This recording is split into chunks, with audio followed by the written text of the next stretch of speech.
پہلے United nation security council کا جو ہے اجلاس اٹینڈ کیا، انہوں نے بڑی زبردست اس پہ اسپیچ کی. لیکن زیادہ امپورٹنٹ چیز جو لوگ بات کر رہے ہیں، جو اینالسٹ بات کر رہے ہیں، وہ یہ کر رہے ہیں کہ اسحاق ڈار صاحب مارکو روبیو سے ملیں گے اور اس میں وہ کشمیر کو ڈسکس کریں گے، انڈین پاکستان کانفلکٹ کو ڈسکس کریں گے، جو ریلیشنز پاکستان انڈیا کے جو اسٹرین پہ ہیں، ٹینشن ہے ریجن میں. تیسرا بڑا امپورٹنٹ ایسپیکٹ ہوگا اس میٹنگ میں کہ وہ بات کریں گے مارکو روبیو سے ٹریڈ کے حوالے سے، کیونکہ دیکھیے امریکہ نے بھارت پر بھی ٹیرفز لگائے ہیں اور امریکہ پاکستان میں بھی ٹیرفز لگا سکتا ہے آنے والے دنوں میں. تو دیکھا جائے گا کہ پاکستان اور امریکہ کی جو ٹریڈ کے معاملات ہیں وہ کس طرح ٹھیک ہوں گے.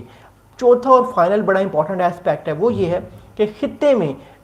جو ایران کا مسئلہ ہے، امریکہ کے جو ایران کے ساتھ معاملات ہیں، اس پہ بھی امریکہ جو ہے وہ پش کر سکتا ہے پاکستان کو، اور وہ یہ کہہ سکتا ہے کہ آپ ایران کو بھی پریشر ڈالیں کہ ایران نیوکلیر آپشن کو چوز نہ کرے. تو یہ 4 بہت امپورٹنٹ معاملات ہیں. اس کے علاوہ بھی بہت سارے معاملات ہو سکتے ہیں جس پہ میں آپ سے ڈسکس کروں گا. اینڈ فائنلی ہم ویڈیو کے آخر ڈسکس کریں گے جو ڈپٹی پرائم منسٹر نے بات کی ہے یو این میں جا کے کشمیر کے یہ غزہ کے حوالے سے اور پیلسٹینینز کے حوالے سے. ہم اس پہ اپنے جو ہے وہ اپنی جو رائے ہے میں اس کا اظہار آپ لوگوں کے ساتھ کروں گا اور اپنا انالیسز آپ سب لوگوں کو دوں گا. تو آپ سب لوگوں کو ویلکم کرتا ہوں اور ہم اپنی ویڈیو کو شروع کرتے ہیں. تو جی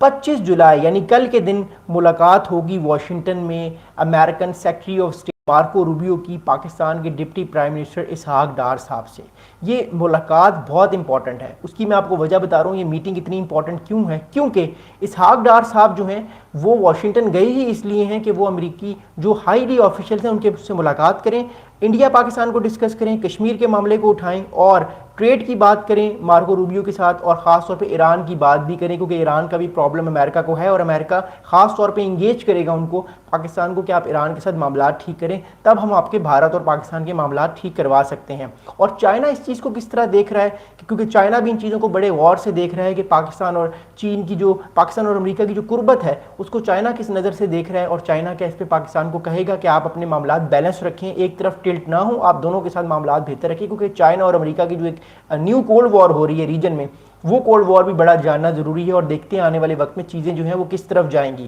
تو پہلا امپورٹنٹ جو ایسپیکٹ ڈسکس ہو سکتا ہے مارکو روبیو اور جو پاکستان کے deputy prime minister Ishaq Dar صاحب ہیں، وہ اوبویسلی کشمیر کا ایشو ڈسکس ہو سکتا ہے. دیکھیے پریزیڈنٹ ڈونلڈ ٹرمپ نے اپنی پہلی ٹرم میں یہ بات کی کہ میں کشمیر کے مسئلے پہ میڈیشن کروانا چاہتا ہوں، میں کشمیر کے مسئلے کو میڈییٹ کروں گا. اس پہ پاکستان نے تو اس چیز کو کہا کہ thank you so much president Trump, ہم تو اس چیز میں آپ کے ساتھ ہیں، آپ کشمیر کے معاملے کو میڈییٹ کروائیں. لیکن بھارت کی طرف سے یہ بار بار میسیج آتا ہے کہ کشمیر کا مسئلہ پاکستان اور بھارت کا بائی لیٹرل مسئلہ ہے اور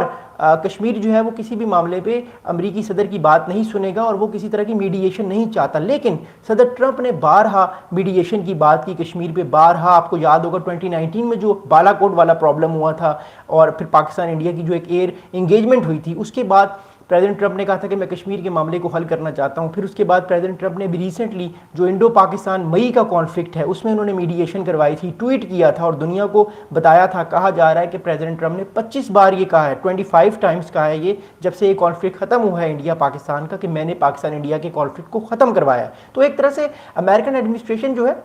وہ پاکستان انڈیا کے معاملات میں میڈییشن کا کریڈٹ لینے کو تیار ہے اور کریڈٹ لینا چاہ رہی ہے. اور آپ کو ایک اور بڑی امپورٹنٹ بات بتاؤں، جو ڈاکومنٹ سائن کیے تھے پاکستان کی جانب سے کہ پریزیڈنٹ ٹرمپ کو نوبل پیس پرائز ملا جائے، اس پہ ان ڈاکومنٹس میں جو سگنیچر کیے تھے وہ پاکستان کے ڈپٹی پرائم منسٹر جن کا نام اسحاق ڈار ہے انہوں نے سائن کیے تھے. تو ان کی اب ایک طرح سے امریکہ میں جانا پاکستان کے لیے بہت اسٹریٹجکلی بڑا امپورٹنٹ ایسپیکٹ ہے اور پاکستان سگنل دے رہا ہے دنیا کو کہ وہ امریکہ کے ساتھ اور زیادہ معاملات کو انگیج کرنے جا رہا ہے. ہو سکتا ہے ہماری کوئی ڈیفنس کے معاملات بھی بات ہو کہ پاکستان کو کچھ شاید فائٹر جیٹس بھی امریکہ دے دے آنے والے وقت میں، کیونکہ امریکہ پاکستان کی طرف کچھ عرصے سے ٹلٹ کر رہا ہے. امریکہ کی طرف سے میسیجز آ رہے ہیں پاکستان کو کہ آپ کے ساتھ ہم معاملات کو دوبارہ سے انگیج کرنا چاہتے ہیں. کیونکہ میں آپ کو پھر کہہ رہا ہوں امریکہ کا اس ٹائم مسئلہ انڈیا کے ساتھ نہیں ہے. امریکہ کی اس ٹائم جو کولڈ وار چل رہی ہے یا جو گریٹ پاور پالیٹکس چل رہی ہے